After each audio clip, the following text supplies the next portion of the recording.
I suspect something that happened added to my growth way beyond my experiences here at the college, and that was that just shortly after I started my sophomore year, and I had gotten that tremendous $150 scholarship renewed, I had to drop out of college.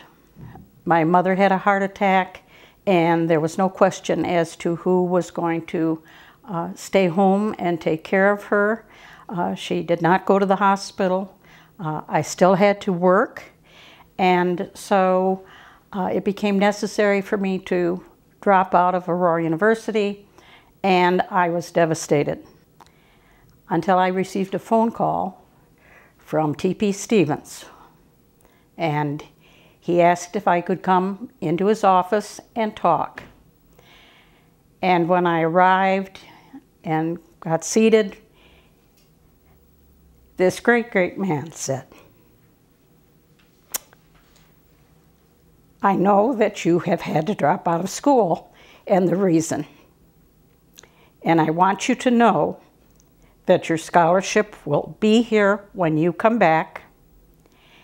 And I have made arrangements so that you will not have to pay the full tuition that had been impacted by the fact that I had dropped out right after the cutoff date for dropping courses." He had secured Mrs. Patton, my French teacher, to continue tutoring me in French at her and my convenience. And he had also made arrangements with Theo Sinden in the English department for me, as I had the time and availability, to grade papers and work for her and get some additional income. I don't think I will ever forget that. I was short a course when summer of 1956 came. I had already signed a contract to teach at East Aurora High School, and Dr. Smith, Clarence Smith, said he would tutor me in astronomy across the summer.